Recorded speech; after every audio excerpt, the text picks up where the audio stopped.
Hey guys, তোমরা কেমন আছো? আমি তো খুব খুব খুব ভালো আছি তোমাদের আশীর্বাদে। তো আজকে কলকাতায় নেক্সট ডে আমরা বেরিয়ে গেছি সবাই মিলে ঘুরতে। যদি ভালো লাগে লাইক কমেন্ট শেয়ার করতে ভুলো না। আর আজকে আমরা বেরিয়ে গেছি ভিক্টোরিয়া মেমোরিয়ার উদ্দেশ্যে। ফার্স্ট টাইম কলকাতা, আগেও এসছি অনেক ছোটোতে, তখন কিছু দেখা হয়নি, জাস্ট রিলেটিভদের বাড়ি গেছি। কথা তোতলে যাচ্ছে, ইগনোর করো। তো চলে এসেছি। এত সুন্দর পরিবেশের পাশাপাশি তোমরা অনেক কিছু দেখতে পাবে। আমি পুরো ব্লগটা দেখাচ্ছি। এত সুন্দর পরিবেশ, খুবই ভালো লাগলো।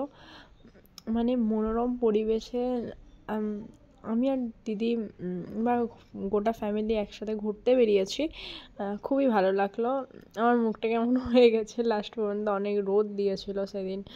তো ভালো লাগলো। এখানে অনেক ধরনের ধর্মেও যাওয়া আসা করে, যে ধর্ম কোনো বিরোধী সেরকমও কিছু না, কিন্তু ভালো লাগলো পরিবেশটাতে।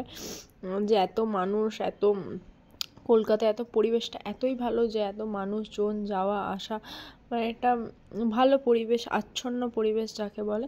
ভালো লাগলো ঘুরে কলকাতা শহরটাকে চিনে জেনে।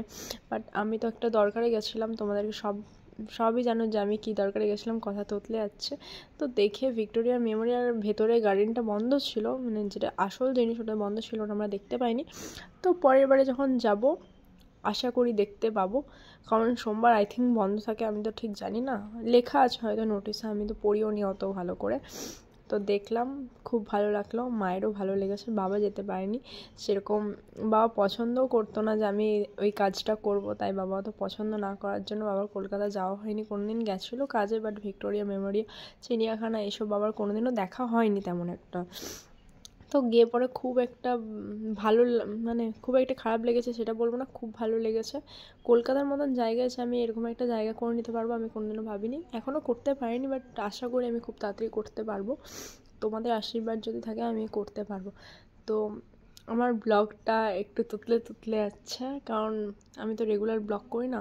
তো সবাই মিলে খেতে বসে পড়লাম, ওই পাঁপড় টাপড় চিপস টিপ কিছু খেয়ে বসে আছে। এখানে এমন ডান্স করছে কি বলবো, বাট কাউকে ট্রোল করা উচিত না, বাট ভালো। সবাই মিলে বসে আছে এখানে। ফ্রেন্ডদের সাথে আসাটা একটা, ফ্রেন্ড বয়ফ্রেন্ড ফ্যামিলি একটা, মানে আসলে ভালো লাগবে। তোমরা এসে দেখতে পারো, এসে যারা যারা এসেছো প্লিজ কমেন্ট করবে। ভালো জায়গা, অনেক সুন্দর জায়গা, কিন্তু চারপাশের পরিবেশটা নষ্ট করে দিচ্ছে এই মানুষেই। যারা কাপল তারা চারপাশের পরিবেশটাকে নষ্ট করে দিচ্ছে।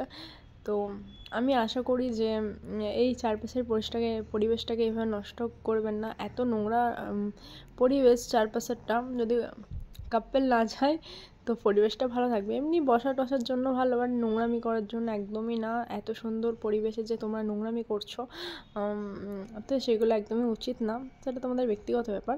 তো আমার এগুলো একদমই পছন্দ না পার্সোনালি। যদি ভালো লেগে থাকে লাইক কমেন্ট শেয়ার করতে ভুলো না। আমি ব্লগে এত কিছু শেয়ার করলাম, এগুলো আমার শেয়ার করা উচিতই না, বাট তাও করলাম। আর এইগুলো আমার পজ করে দেওয়া উচিত, বাট এই দিকেরগুলো আমি দেখাইনি কিছুই। এরা ভদ্রর মতন বসে গল্প করছে, তেমন একটা কিছু করেনি, কিন্তু খুব ভালো লাগলো ঘুরে। থ্যাংক ইউ মা, যে তুমি আমাকে কলকাতার মতন জায়গা থেকে একটা জায়গা করে দেওয়ার সুযোগ দিয়েছো। যদি আমার চেষ্টা থাকে আমি পারবো, আর ভগবান আর তোমাদের যদি আশীর্বাদ থাকে তো আমি পারবো, চেষ্টা করে যাচ্ছি অনেক। তো এই ব্লগটা যদি ভালো লাগে লাইক কমেন্ট শেয়ার করতে ভুলো না। তারপরে আমার কোনো ক্লিপ নেওয়া হয়নি, কারণ আমার মন মেজাজ একটু খারাপ ছিল। তো bye bye, thank you for watching.